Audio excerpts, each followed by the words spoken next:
하나님의 말씀은 누가복음 4장 17절에서 21절까지의 말씀입니다. 누가복음 4장 17절에서 21절까지 말씀, 오늘 우리에게 주시는 말씀을 고백하면서 함께 봉독하겠습니다.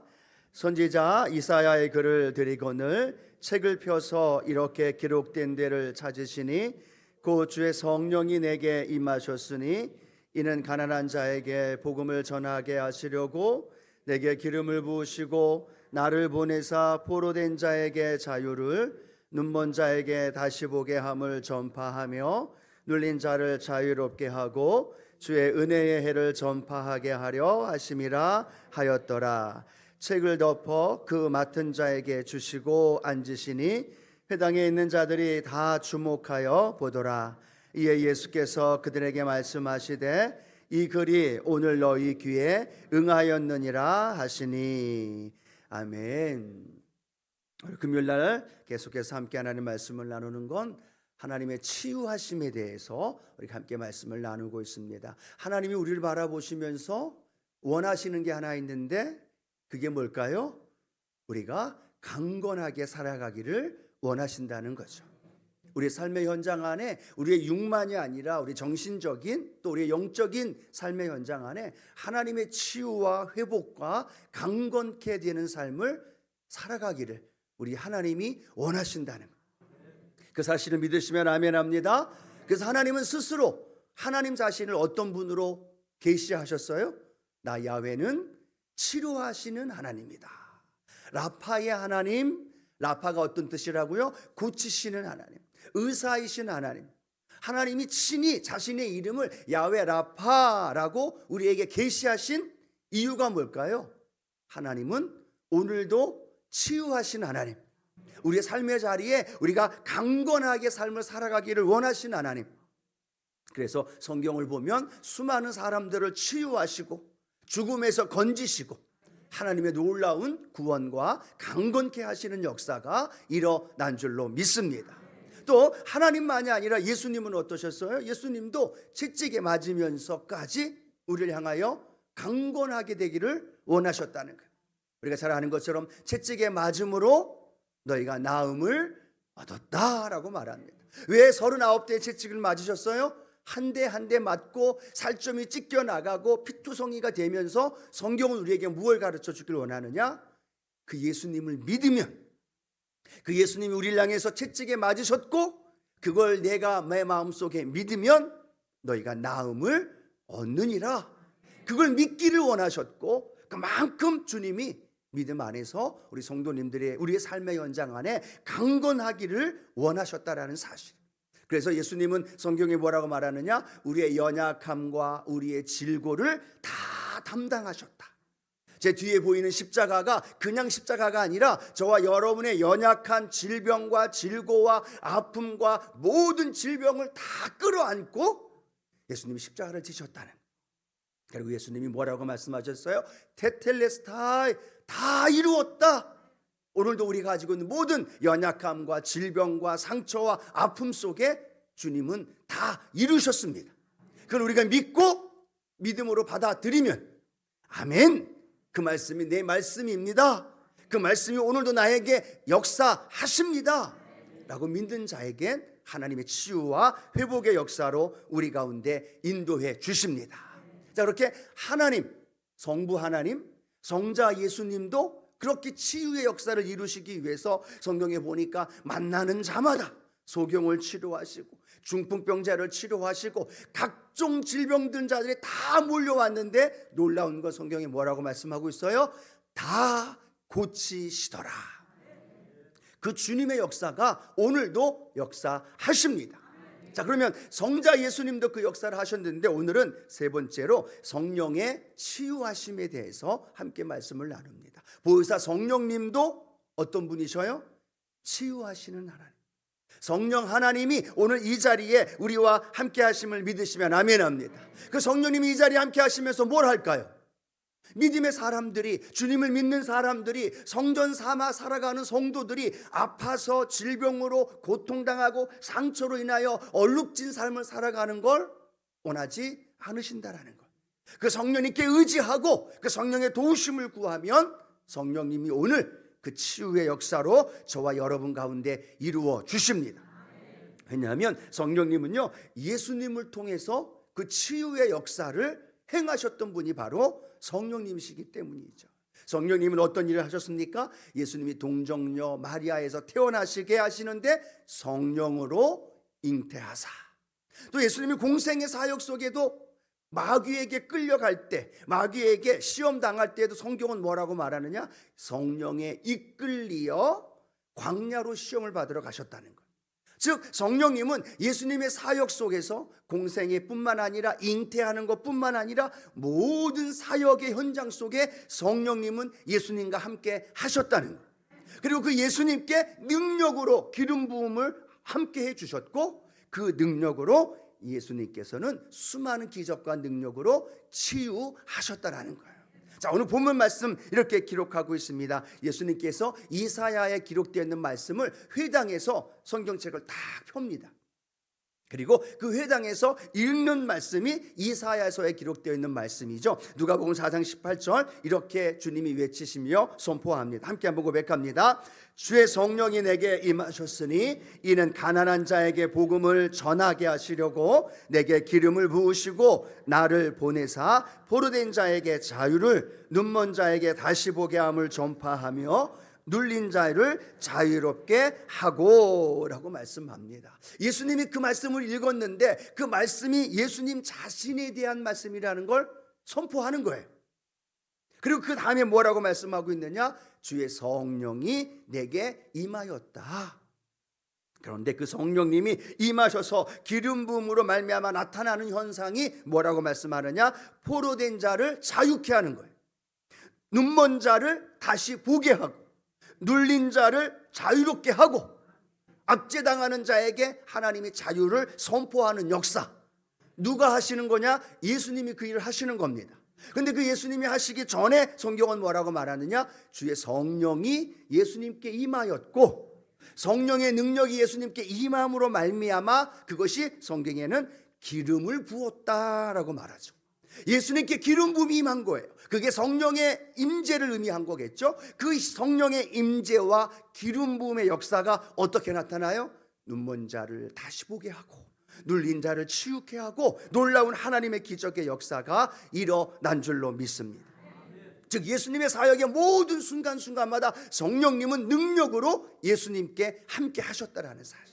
자, 성경에 보니까 이런 말씀이 기록이 되어 있습니다. 이렇게 성경 마태복음 12장 28절 말씀이죠. 함께 읽어봅니다. 그러나 내가 하나님의 성령을 힘입어 귀신을 쫓아내는 것이면 하나님의 나라가 이미 너희에게 임하였느니라. 아멘. 예수님 뭐라고 말씀하고 있어요? 무엇을 힘입어서 귀신을 쫓아낸다? 성령의 능력, 하나님의 성령을 힘입어서 오늘 귀신을 쫓아낸다는 거예요. 질병을 치료하신다는 거예요. 그 성령님이 오늘 이 자리에 우리와 함께 하십니다. 그리고 그 성령님께서 기름 부어주신다라고 의미할 때 기름 붓다라는 의미가 뭘까요? 그게 바로 헬라어로는 그리스도라는 의미를 갖고 있죠. 헬라어는 그리스도라는 의미를 갖고 있고 히브리어는 마사라는 단어를 통해서 메시아라는 의미를 갖고 있다는 거예요. 히브리어는 메시아, 헬라어는 그리스도. 그 기름 부음의 역사가 예수님께서 함께 하셔서 가시는 곳마다 그리스도로서 눌린 자, 압제당하는 자, 고통당하는 자를 치유하시고 기적과 능력으로 그 일을 이루어 주셨다는 거예요. 그런데 놀라운 건 그 주체의 역사가 성령의 기름 부으심을 통하여서 예수님의 그 능력이 이루어졌다란다면, 오늘 바라기는요, 저와 여러분 안에 그 성령의 은혜와 능력의 기름 부으심의 은혜가 저와 여러분 안에 함께하기를 축복합니다. 자, 그 은혜가 예수님에게만 임하였을까요? 아니죠. 예수님에게만 임한 것만이 아니라 예수님이 제자들에게도 뭐라고 말씀하느냐? 누가복음 24장 49절에 보면 그 제자들과 헤어지면서 이렇게 말씀하죠. 함께 읽어봅니다. 볼지어다 내가 내 아버지께서 약속하신 것을 너희에게 보내리니 너희는 위로부터 능력으로 입혀질 때까지 이 성에 머물라 하시니라 말합니다. 이 성에 머물래요. 왜 머물라고 하십니까? 위로부터 성령의 능력을 입혀질 때까지. 그 성령의 능력이 무엇을 의미할까요? 성령의 충만함을 의미합니다. 예수님은 자신이 그 성령의 능력을 힘입어 귀신을 쫓아낸 것을 알고 계셨어요. 그 성령의 능력을 힘입어 안진뱅이를 일으키고 소경을 치료하신 것을 알고 계셨다라는 거예요. 그런데 이제 예수님이 그 제자들과 헤어져야 돼요. 예수님이 그 제자들에게 한 가지 선물을 주시는 거죠. 그 선물이 뭐예요? 위로부터의 그 능력. 예수님이 능력을 공급받았던 그 성령, 그 능력을 제자들에게 부어주기를 원하시는 거예요. 위로부터 임하시는 능력으로 입혀질 때까지. 그래서 그들은 예루살렘에 머물러서 기도하고 드디어 예수님이 보내신 성령께서 그 제자들에게 임하신 줄로 믿습니다. 연약한 베드로에게 성령이 임하셨어요. 성령이 임하시니까 베드로를 통해 어떤 일을 행하실까요? 안진뱅이를 향하여 나사렛 예수 이름으로 일어나 걸으라. 여러분, 그 질병을 치유하셨던 건 사복음서에 성령의 능력을 힘입은 예수님만 그 일을 하셨다는 거예요. 그런데 지금 사도행전에 보니까 성령의 능력을 힘입은 이 무식했던, 그리고 연약하고 비겁했던 베드로가 성령이 임하니까 어떤 역사가 나요? 안진뱅이를 주목합니다. 그리고 그에게 손을 잡고 내게 있는 것으로 내게 주노니 곧 나사렛 예수 이름으로 일어나 걸으라. 그러니까 벌떡 손과 발목과 그리고 힘줄에 힘을 얻고 그가 일어나 뛰며 찬양하며 하나님의 성전에 들어간 줄로 믿습니다. 우리는 베드로에게 초점을 맞춰야 될까요? 성령님께 초점을 맞춰야 될까요? 성령님께 초점을 맞추는 겁니다. 예수님도 그 능력을 행하셨지만 성령의 능력을 힘입어 그 일을 이루셨다면 오늘은 성령의 치유하심이기 때문에 성령님이 예수님께 임하였고 성령님이 베드로에게 임하게 되니까 베드로도 안진뱅이를 일으키더라는 거예요. 성령의 역사하니까 베드로도 예수님처럼 죽은 도르가를 살리는 역사가 일어나더라는 거죠. 중심이, 포커스가 뭐예요? 베드로가 아니라 성령이 치유하시는 역사가 사도 베드로를 통하여 그 일을 이루어 주신 줄로 믿습니다. 자, 베드로만 그랬을까요? 예수님을 그렇게 핍박했던 사도 바울, 그에게도 동일하게 역사가 나죠. 그런데 성경에 보니까 어떤 일이 벌어지느냐? 에베소서에서 사도행전 19장 12절에는 이렇게 말씀합니다. 함께 읽어봅니다. 사도행전 19장 12절입니다. 심지어 사람들의 바울의 몸에서 손수건이나 앞치마를 가져다가 병든 사람에게 얹으면 그 병이 떠나고 악귀도 나가더라 라고 말합니다. 손수건이나 앞치마를 통하여서 그가 얹을 때에 어떻게 병든 사람이 낫는 역사가 일어나더라. 악귀가 떠나가더라는 거예요. 바울에게 포커스가 아니죠. 누구에게요? 성령께서 바울을 사로잡으니까 성령의 능력이 바울에게 통해서 이루어질 때 바울이 치유와 악귀를 쫓아내고 기적의 능력을 이루어 주셨다는 거예요. 포커스가, 중심이 누구예요? 성령님이라는 거죠. 그 성령님이 오늘도 저와 여러분과 함께 하신다면 오늘 저와 여러분의 삶의 현장에도 그 놀라운 역사를 이루어 주신다는 거예요. 그걸 사모하고 갈급하며 나아갈 때 성령께서 그 일을 이루어 주시는 거죠. 그래서 우리는 사도행전이라는 말도 쓰지만 사도행전을 또 어떤 행전이라고도 이야기합니까? 성령행전이라고도 이야기하죠. 성령의 역사를 통해서 사도들의 행함을 기록한 것이 사도행전. 또 어쩌면 그 사도들이 사도가 되게끔 하신 분이 누구예요? 성령님이라면 성령행전이 사도행전 28장으로 끝나는 것이 아니라 지금도 몇 장이 쓰여져 가고 있어요? 29장이 써 내려가고 있다는 거예요. 바울에게서 끝난 것이 아니라 이제는 저를 통해서, 여러분을 통해서 삶의 현장에 사도행전 29장이 기록되어져 가고 있다는 거예요. 아멘 소리가 별로 안 나는 거예요. 성경인 28장으로 끝났지만 하나님의 성경, 하나님의 관점에 볼 때에는 우리를 통해서 사도행전 29장이 계속 써내려가는 거죠. 그 역사와 능력이 저와 여러분에게 함께 하실 줄로 믿습니다. 그게 가능한 이유가 뭘까? 말씀을 묵상하면서 제 마음속에 떠올랐던 단어가 하나 있었어요. 그게 뭐냐면 안디옥 교회에서 예수 믿는 사람들을 지칭해서 불러줬던 이름이 있죠. 그 이름이 어떤 이름이었나요? 비로소 그리스도인이라 불리어지더라. 예수쟁이들, 예수 믿는 사람들, 예수 믿는 사람들의 모임, 그 사람들을 보면서 안디옥에서 그들을 향하여 뭐라고 얘기해요? 그리스도인이다 라고 말합니다. 그리스도인이라는 건 뭘 의미하니까 그리스도에게 속한 자, 그리스도에게 속한 사람들을 의미할 때 그리스도인이라는 거죠. 그러면 그리스도인이신 분들만 아멘 합니다. 아멘. 그런데 그리스도라는 뜻이 뭐였어요?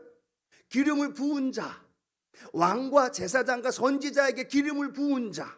그리고 기름을 부었을 때 어떤 일이 예수님께 일어났어요? 가난한 자에게 복음이 증거되고, 눈먼 자가 치료되고, 압제당하는 자가 자유케 되고, 그 역사가 그리스도 예수님께 기름 부음을 받았을 때 예수님을 통해 그 일을 이루어 주셨다는. 그럼 내가 누구라고요? 그리스도인이에요. 크리스천이에요. 그리스도인. 그러면 그리스도인이라고 내가 불려진다는 건 뭘 의미하느냐? 그리스도에게 속한 것만이 아니라 그리스도에게 기름 부었던 것처럼 그리스도인이라면 기름 부음을 받은 사람으로 우리의 삶의 현장에도 놀라운 성령의 역사가 일어난다는 거죠. 내가 그리스도인이다 라고 믿는다면 내 삶의 자리에도 내게 기름 부음이 임하게 되어지는 거고, 그 기름 부음을 통하여 주님이 행하셨던 삶의 역사가 저와 여러분의 삶의 현장에도 이루어진다는 거예요. 근데 우리는 그리스도인이라는 의미를 올바로 알지 못하다 보니까 그 삶을 살아가지 못하는 모습을 발견하게 되죠. 자, 또 하나 우리가 잘 알고 있죠. 마가복음 16장 18절에 보면 예수님이 제자들과 헤어지면서 그들에게 뭐라고 얘기하느냐? 믿는 자들에게는 표적이 따를 거다. 그 표적이 뭐라고 말씀하고 있어요? 저희가 내 이름으로 귀신을 쫓아내고 새 방언을 말하고 뱀을 집으며 무슨 독을 마실지라도 해를 받지 아니하며, 자 이제 나와야 할 것, 그 다음에 병든 자에게 손을 얹은 즉 나으리라 라고 말하죠. 믿는 자에게 나타나는 표적을 예수님이 우리에게 가르쳐 주셨어요. 여러분 잘 아시는 것처럼 마가복음 16장이 마가복음에는 끝이죠. 마가복음 16장이 끝일까요? 17장이 있을까요? 16장이 끝이에요. 사복음서에서 끝이라는 말은 무엇을 의미하냐면, 마지막 장이라는 건 뭘 의미하냐면 예수님이 이제 부활하시고 승천하시면서 제자들과 헤어지는 타임이잖아요. 그게 사복음서의 마지막 부분인 거예요. 마태복음의 28장, 마가복음의 16장, 누가복음의 24장, 요한복음의 21장도 예수님과 이제 헤어지는 그 찰나예요. 근데 헤어지는 찰나에 그 제자들에게 뭘 전해주고 있느냐? 얘들아, 내 유언이야. 내 마지막 너희들과 헤어지면서 유언을 할 텐데, 그게 뭐냐면 너희들에게, 믿는 자들에게 표적이 따를 거야. 그 표적이 따라지는데 그 표적은 병든 자에게 손을 얹은 즉 나을 거야. 한 번 더, 병든 자에게 손을 얹은 즉 나을 거야. 병든 자에게 손을 얹은 즉 낫는다는 말을 들었어요. 제자들이 그게 무슨 말인지 몰랐어요. 어떤 의미인지 몰랐어요. 그런데 놀라운 건 그 다음 성경 사도행전 1장과 2장을 보니까 성령께서 제자들에게 강림하신 거죠. 성령의 강림이 일어나고 성령의 기름 부음이 임하게 되자 대표성을 가진 베드로를 향하여 안진뱅이를 일으키게 되는 역사가 예수님이 말씀하신 믿는 자에게 따르는 표적이 나타나더라는 거죠. 그러면 믿는 자들에게 표적이 나타났던 건 베드로나 사도 바울은 대표성을 가지고 우리에게 보여주고 있지만, 오늘 주님이 우리에게 말하고자 하는 건 무엇을 의미할까요? 오늘 베드로만이 아니라 바울만이 아니라 오늘 우리에게도 동일하게 그 역사가 일어난다는 걸, 그걸 보여주고 싶어 하는 거예요. 그걸 가르쳐주고 싶어 하는 거예요. 근데 우리 힘으로가 아니라 베드로에게 임하였던, 바울에게 임하였던, 예수님에게 기름 부어주셨던 성령님이 우리에게 기름 부으실 때 우리도 기적의 능력의 치유가 일어나고, 그 삶의 자리에 병고침이 일어나고, 그 삶의 자리에 하나님의 놀라운 역사와 능력이 저와 여러분 안에 일어나게 될 줄로 믿습니다. 그래서 내가 믿는 자로서의 표적을 보여주기 위해서 성령님께 의지하며 그 길을 걸어가게 될 때, 오늘도 성령님은 저와 여러분의 삶의 자리에서 어떤 일을 행하셔요? 힐러가 되어주셔서 치유하시고 깨끗게 하시고 강건하게 하시는 성령님이심을 믿으시기 바랍니다. 믿으십시오. 여러분, 오늘날 그 기적과 능력이 행하지 않는 이유는 성경에 보니까 예수님 뭐라고 얘기하고 있어요? 믿지 않기 때문이라. 나사렛에서 더 많은 기적과 능력을 행할 수 없었던 이유가 뭐라고 말하고 있어요? 저들이 예수님을 너무나 잘 알고 있기 때문에 그들이 믿지 않기 때문에 기적과 이사와 표적이 나타나지 않았다. 그게 나사렛에서만의 문제가 아니라 오늘날에도요. 수많은 사람들이 교회는 다녀요. 예배는 드려요. 신앙생활을 해요. 그런데 그 믿음의 역사가 오늘 성령의 역사의 치유의 능력을 내가 오늘 믿지 않기 때문에. 그러나 오늘 저와 여러분은 믿고 있기에 오늘 저와 여러분의 삶의 현장 안에 치유의 능력이 일어납니다. 나는 연약하지만 내 안에 성령님께서 치유하시겠다는데 나는 마음의 문을 열고 그 성령님이 일하시도록 내어드리는 거예요. 그러면 성령님은 오늘도 내 영에, 내 육과, 내 정신과 내 삶 속에 놀라운 치유의 능력으로 이루어 주십니다. 또 하나 우리가 기억해야 할 건 뭘까요? 오죽하면 성령님이 아예 특정한 사람에게 은사를 부어주시는 거죠. 특정한 몇몇 사람들, 사모하고 갈급해야 하는 사람들에게 그들에게 무엇을 주셔요? 은사로, 선물로 병 고치는 은사를 주신다는 거죠. 자, 성경 볼까요? 고린도전서 12장 9절 함께 읽어봅니다. 다른 사람에게는 같은 성령으로 믿음을, 어떤 사람에게는 한 성령으로 병 고치는 은사를. 성령의 9가지 은사, 다 지금 제가 말할 수 없지만 성령의 9가지 은사 중에 뭐가 있어요? 병 고치는 은사가 있다는 거예요. 처음 들어보셨나요? 아시죠? 병 고치는 은사가 있다는 거예요. 은사는 뭘까요? 하나님이 우리에게 주시는 선물이에요. 내가 하나님 앞에 달라고 요청하고 구하면 어떤 사람은 바로 주시는 분도 있고 아직 안 주신 분도 있고, 그러나 선물은 누구의 마음이에요? 주시는 분 마음에. 그러나 사모하는 마음을 알게 되면 그 마음 속에서, 그 사모함 속에서 하나님이 은사를 주신다는 거죠. 여러분, 저도 이번에 말씀을 준비하면서 하나님, 내가 이 병 고치는 은사에 대해서 하나님 앞에 간절히 구하지 않았군요. 내가 믿음으로 기도한다고는 했지만 하나님, 종에게 성령의 은사 중에 이 병 고치는 은사 하나님 부어 주시옵소서. 우리의 여의도 순복음교회가 그렇게 부흥할 때, 한국교회가 급격하게 부흥할 때 어떤 일이 벌어졌어요? 수많은 사람들이 병 고치는 은사를 받고 그 병 고치는 은사 안에서 교회에서 병이 고쳐지고 치료가 되고 수많은 암덩어리가 떠나가는 역사가 일어났다는 거죠. 그런데 그 은사를 우리가 언제부터인가 사모하지 않아요. 그 은사에 대해서 언제부터인가 부작용 때문에 갈급해하지 않더라는 거죠. 그래서 저는 이 말씀을 준비하면서 하나님, 그렇죠, 이 종에게도 병 고치는 은사를 하나님 부어 주시옵소서. 오늘 예배드리는 한 분 한 분에게 그 병 고치는 은사를 부어 주옵소서. 누구 마음이에요? 하나님 마음이에요. 하나님이 목사에게만 주시는 게 아니고 장로님에게만 주시는 게 아니라 어떤 특정한 사람에게 주시는 것이 아니라 하나님이 갈급해한 사람에게 하나님의 선물로 부어 주시는 거죠. 그 선물로 부음받은 병 고치는 은사를 받은 사람은 오늘도요, 주의 종이든 평신도든 상관없이 하나님은 치유하시고 성령의 은사를 통하여 강력하게 능력 안에서 이루어 주신다는 거예요.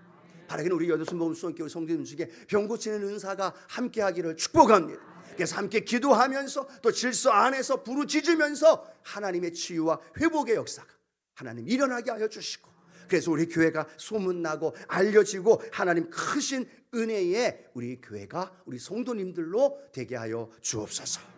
또 하나 우리가 함께 말씀을 생각하면서 말씀 나누고 싶은 건요, 이 성령의 기름 부으심은 멈추는 것이 아니라 흘러간다는 거예요. 한번 따라합니다. 흘러갑니다. 바울이 몸에서 손수건과 앞치마를 가지고 어떻게 했어요? 직접 갈 수 없는 곳에, 그곳에 가서 앞치마와 손수건을 가지고 간 사람이, 병든 사람의 몸에 그것을 얹었고 악귀로 인하여 고통당하는 자에게 그 앞치마나 손수건을 얹었어요. 그러니까 어떤 일이 벌어졌어요? 병이 치료가 되어지고 악귀가 떠나가게 되어지고 하나님의 강한 역사가 일어나더라는 거예요. 하나님이 쓰시려면 특별한 은사를 통해서, 특별한 역사를 통해서도 그 성령의 기름 부으심이 나에게만 멈추는 것이 아니라 내 옆에 함께하는 분에게 그 성령의 기름 부음이 흘러간다라는 거예요. 그것이 손수건이나 앞치마나 아니면 어떤 특정한 물건, 거기에 우리가 혈안이 되어져서 미신적인 행위를 하자는 이야기가 아니라 성령님이 임하시면 그 기름 부으심은 멈춤이 아니라 흘러가게 되어지는 거예요.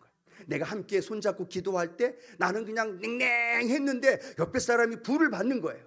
그 불을 받고 막 불로 하면서 성령의 방언을 말하게 하면 나도 괜히 손잡고 있다가 덩달아서, 그렇죠? 마음이 뜨거워지고 내 마음도 내 손도 같이 움직여지고 나는 가만히 있는데 옆에 사람이 성령의 방언을 말함으로 나도 방언이 터지게 되고, 그러니까 120문도가 함께 성령의 새 은혜를 체험하게 되어지는 거예요. 함께 기도할 때 이 성전에서 성령의 기름 부음이, 이 강단에서든 여러분 한 분 한 분에서든 성령의 기름 부음을 간절히 기도하면 내게 임한 성령의 기름 부음이, 옆에 계신 분의 성령의 기름 부음이 내게 흘러 들어올 수 있고, 그 흘러 들어올 때 내 영혼이 치료되어지고 강건케 되어지는 놀라운 역사도 일어나게 될 줄로 믿습니다. 말씀을 준비하면서 제가 책을 한 권 봤는데요, 조용기 목사님이 간증하는 그 책의 내용이 그렇게 기록되어 있더라고요. 한 구역장님의 그 시숙이 간경화로 인해서 위독하다고 기도 요청이 온 거예요. 근데 이 구역장님이 얼마나 열정적이냐면 그 자신의 기도를 좀 받았으면 좋겠는데 그런 마음으로 자신이 가지고 있는 손수건을 조용기 목사님한테 드리면서, 목사님 여기다 놓고 손을 얹고 좀 기도해 달라고 간절히 기도해 주면 자기가 이 손수건을 가지고 자기 시숙에게 가서, 문병에 가서 그 시숙의 연약한 곳에 얹고 함께 기도하겠다라고 하기를 하더라고요. 그래서 조용기 목사님 간절하게 기도했는데 그 손수건을 가지고 가서 그 연약한 시숙에게 얹었다는 거예요. 간경화로 고통당하는 분에게 얹고 또 같이 또 그곳에서 간절히 기도했는데, 놀라운 일은 그 차도가 갑작하게 나타나면서 일주일 만에 일반 병실로 퇴원하면서 그 이후에 깨끗이 치료되어졌다는 놀라운 역사가 일어나더라는 거죠. 그것은 성경만이 아니라 지금도 성령의 역사는 흘러가게 되어지고 그 은혜가 이 성전 안에 함께 하는 줄로 믿습니다. 왜 모여서 우리가 예배 드리는 게 중요할까요? 왜 모여서 우리가 함께 부르짖는 게 중요할까요? 아니요, 그냥 집에서 온라인으로 봐도 되고 집에서 그냥 혼자 기도해도 되지. 아니요, 성령의 기름 부음과 그 은혜는요, 나만이 아니라 이 성전에서 흘러가는 거예요. 함께 기도할 때 내가 연약하지만 내 안에 성령께서 계신 그 성령의 역사가 나를 통해 흘러가고, 내 옆에 있는 권사님, 구역장님을 통해 흘러내리는 성령의 그 은혜, 그 전이, 그 기름 부음이 내 안에도 흘러 넘치게 되어지고 그 역사가 저와 여러분 안에 일어나는 거죠. 그래서 시편 133편에 그 말씀이 떠오르더라고요. 보배로운 머리에 그 기름이 아론의 수염으로부터 어디까지 흘러가요? 아론의 옷깃까지 흘러가는 거예요. 그 보배로운 기름 부음이 머리를 적시고 수염을 적시고 온몸을 흘러듯이, 하나님 오늘 이 성전에서, 이 강단에서 성령의 기름 부음이 넘쳐날 때 하나님 우리 성도님들에게 치유의 역사가 일어나고 강한 권능으로 하나님 회복하게 하여 주시고, 하나님 내 영혼에 옆에 계신 분에게 동일하게 성령의 능력 안에서 전이가 되고 흘러가고 그 역사가 오늘 임하게 하여 주옵소서. 우리가 그렇게 바라보면서 믿음으로 기도할 때 그 십자가를 통하여 이루신 하나님의 축복이 저와 여러분 안에 이루어집니다. 기대하십시오.